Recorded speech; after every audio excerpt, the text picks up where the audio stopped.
नमस्कार दोस्तों, हरे कृष्णा, राधे राधे। कैसे हो आप सब लोग? आशा करती हूँ मेरे सारे फ्रेंड्स बहुत अच्छे हैं। आज का वीडियो बहुत ज़्यादा खास है। आने वाली है मकर संक्रांति। मकर संक्रांति के दिन से दान ध्यान किया जाता है। कुछ दान ऐसे होते हैं जो सिर्फ उसी दिन किया जाता है, कुछ दान ऐसे होते हैं जो हर महीने की 14 तारीख को हम करते हैं, और कुछ दान ऐसे होते हैं जो साल भर हम हर रोज़ उस नियम उठाते हैं, उस नियम का पालन करते हैं और अगले मकर संक्रांति में उद्यापन कर दिया जाता है। तो ये जो आज का दान मैं बता रही हूँ, इसका कोई उद्यापन नहीं होती है। ये आपको साल में सिर्फ एक ही दिन, मकर संक्रांति के दिन मंदिर में दान करना होता है। देखिए, पूजा पाठ मंदिर में जब हम दान करते हैं, पूजा पाठ का सामान का दान करते हैं ना, तो ये कई गुना बढ़कर जो है ना फल हमें देती है। साल भर हम अपने घर पर पूजा करते हैं।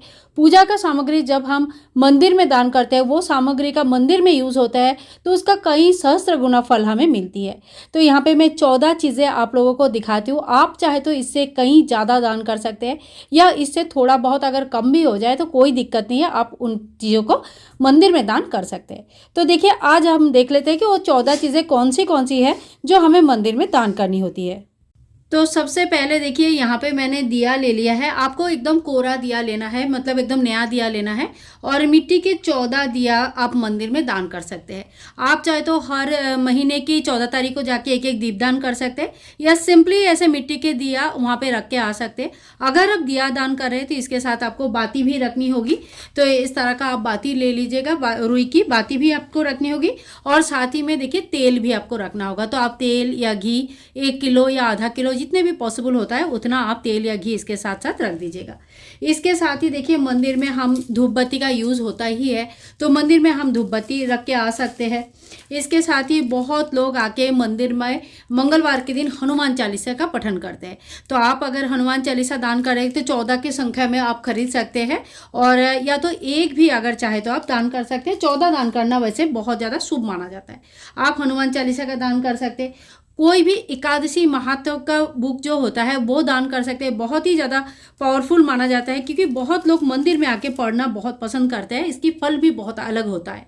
तो आप एकादशी की बुक, या कोई भी जो हमें जैसे रामायण हो गया, एकादशी हो गई, या कोई भी जो प्रदोष काल के कथा का बुक आता है, कोई भी कथा का बुक आप मंदिर में दान कर सकते हैं। इसके साथ ही देखिए, मंदिर में हवन आदि होती रहती है, तो आप चाहे तो हवन सामग्री की दान कर सकते हैं।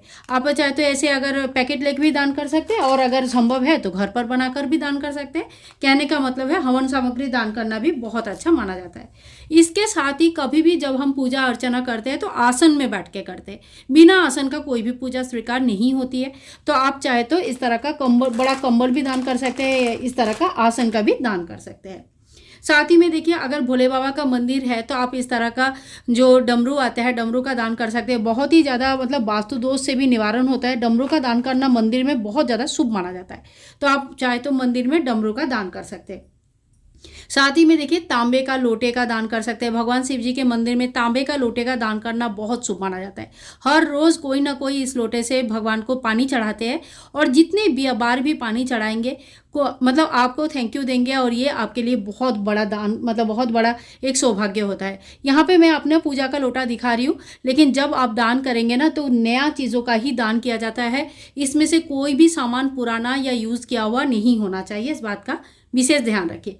इसके साथ ही देखिए, मंदिर में हर रोज़ कलावा चढ़ाया जाता है, तो आप कलावा का भी दान कर सकते हैं। आप चाहे तो इस तरह का 14 बंडल लेके 14 कलावा का दान कर सकते हैं, या एक ही कलावा का दान कर सकते हैं।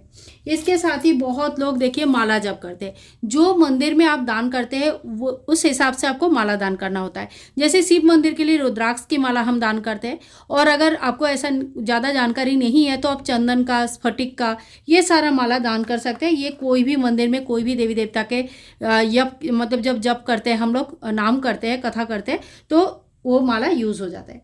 साथ ही में पीतल का बर्तन का दान करना बहुत ज़्यादा शुभ माना जाता है। सोने का बराबर माना जाता है, क्योंकि आज के डेट में देखो, सोना दान करना सही देखा जाए तो संभव नहीं होता है। अगर दान कर पाते हैं तो बहुत अच्छा है, नहीं कर पाते हैं तो आप पीतल का दान जरूर करें, ये बहुत अच्छी मानी जाती है। आप चाहे तो घंटी की दान कर सकते हैं। घंटी छोटा बड़ा कितनी भी साइज़ की हो सकती है, जैसे आपके सामर्थ्य है उस हिसाब से कर सकते हैं। छोटी घंटी जो आती है वो भी कर सकते हैं, मंदिर के बाहर जो बड़ा सा घंटा लगा रहता है उसे भी दान कर सकते हैं। इसके साथ ही रेगुलर बेसिस पे अगर आप कोई दिया का नियम ले रहे हैं तो फिर आपको दिया एक दान जरूर करनी चाहिए, नया दिया होना चाहिए। और अगर आप पीतल का दिया दान कर रहे हैं ना, तो ये दिया तो हमेशा ही मंदिर में जलती रहेगी, तो ये भी बहुत ज़्यादा शुभ माना जाता है। आपके घर में कभी अंधेरा नहीं होता है। दिया दान मतलब जब दिया हम कहीं जलाते हैं, दीपदान जब हम कहीं करते हैं, तो पहली बार जब आप दीपक दान करेंगे ना, आपको भगवान के सामने इस दीपक को घी का दीपक घी से भर के प्रज्वलित करके उस मंदिर में रख के आना है। और उसके बाद आप वापस मत लेके आइए, वो मंदिर में ही रहेगा और वहीं पे बाकी आगे का जो पंडित जी है वो प्रज्वलित करते रहेंगे। खाली दिया मत दान कीजिएगा, ठीक है। और कोई भी बर्तन अगर दान कर रहे हैं तो उसे भी खाली नहीं दान किया जाता है। बर्तन में कोई ना कोई, या तो आप खिचड़ी भर दीजिए, मतलब जो कच्ची खिचड़ी होते हैं चावल और दाल मिक्स करके, या तो फिर कोई कुछ पैसे डाल दीजिए, या तो कोई मिठाई डाल दीजिए, तिल रेवड़ी कुछ भी चीज़ भर के डाला जाता है। खाली बर्तन कभी नहीं डाला जाता है। दीपदान का मेथड आपको बोल दिया, खाली दिया नहीं रख के आना है, दीपक को प्रज्वलित करके आना होता है।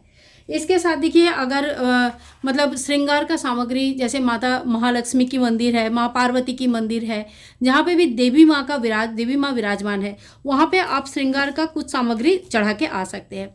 आप 16 श्रृंगार भी चढ़ा सकते हैं, आप 2-3 श्रृंगार भी चढ़ा सकते हैं, खाली सिंदूर भी चढ़ा सकते हैं, जितनी आपकी सामर्थ्य है। और इन सभी दानों के साथ देखिए, कुछ ना कुछ दक्षिणा आपको जरूर रखनी है, क्योंकि दान हम कभी पूरा नहीं पड़ता जब तक हम दक्षिणा ना ऐड करें। तो आपको यहाँ पे अपनी सुविधा के हिसाब से, अपने सामर्थ्य के हिसाब से आप जितना चाहे उतना दक्षिणा इसमें ऐड कर दीजिएगा। इसके साथ ही देखिए, कोई खाने पीने की वस्तु जैसे तिल रेवड़ी वगैरह होता है, इस समय तिल की दान करना बहुत अच्छा माना जाता है। गजक वगैरह इस समय होता है, गुड़ की दान करना बहुत अच्छा माना जाता है। खिचड़ी का दान कर सकते हैं। साथ ही में देखिए, तिल का दान करना बहुत ज़्यादा शुभ माना जाता है, तो आप तिल का दान कर सकते हैं। नारियल का दान करना बहुत ज़्यादा शुभ माना जाता है, तो नारियल का भी दान कर सकते हैं। तो ये वो 14 चीज़ें हैं, 14 से ज़्यादा ही चीज़ें हैं जो आप मंदिर में चाहे तो दान कर सकते हैं। तो पहले से ही व्यवस्था कर लीजिएगा, ताकि आप मंदिर में बड़े आराम से अच्छे से सुबह सुबह नहा धो के दान करेंगे। दान कैसे करनी है आपको, सुबह सुबह आप नहा धो के तैयार हो जाए, अपने घर की मंदिर की पूजा कर ले, और फिर ये सारे सामग्री आप एक जगह निकाल ले, प्लास्टिक में किसी चीज़ में भर लीजिएगा। फिर हाथ में थोड़ी सी जल लेके ऐसे 3 बार घुमो के मिनस लीजिएगा। मिनस के हाथ जोड़ करके भगवान के सामने हम आरजी करेंगे, हे भगवान, आपकी कृपा से आज इतना सामग्री मैं अपने मंदिर में, आपके मंदिर में दान करने जा रही हूँ या जा रहा हूँ। आप कृपया मेरा ये यथा सामर्थ्य मैंने कर पाई हूँ इतना स्वीकार करें और अपना आशीर्वाद मुझे प्रदान करें, ताकि हम जीवन में आगे बढ़ पाए। इस तरह से नतमस्तक होके दान के बारे में आप कभी भी बहुत ज़्यादा ढोल पीट के सबको मत बताइए। और इस तरह से दान जो होता है ना, गुप्त दान ज़्यादा अच्छा माना जाता है। जितना चुपचाप आराम से आप दान कर लेंगे उतना ज़्यादा अच्छा माना जाता है, ठीक है। तो इस तरह से आप मंदिर में दान कर सकते हैं। अगर देखिए लड्डू गोपाल जी है उस मंदिर में, आपने देखा है लड्डू गोपाल जी है, तो आप उनके लिए वस्त्र दान कर सकते हैं, आसन सिंहासन दान कर सकते हैं। उनके खाने पीने के लिए आप प्लेट कटोरा और जो भी सामान होता है वो सारी चीज़ें दान कर सकते हैं, लड्डू वगैरह दान कर सकते हैं। यानी कि दान का तो कोई लिमिट ही नहीं है, कितने आपकी सामर्थ्य इच्छा और अपने जितनी भी आपकी इच्छा है उस हिसाब से आप कर सकते हैं। गर्म कपड़े का दान कर सकते हैं, ऊनी वस्त्रों का दान कर सकते हैं, ठीक है। तो आज के वीडियो आप लोगों को कैसे लगा जरूर बताना, और अगर वीडियो में कुछ भी इन्फॉर्मेटिव लगा, कुछ भी अच्छा लगा, तो please like share and comment. Makar Sankranti के दिन से कौन से नियम धर्म उठाए जाते हैं, कितना फल, क्या फल लाभ होता है, ये सारी चीज़ें चैनल पर ऑलरेडी अवेलेबल है, तो आप जरूर चेक कीजिएगा। मिलूंगी नेक्स्ट वीडियो में, तब तक के लिए हरे कृष्णा, राधे राधे।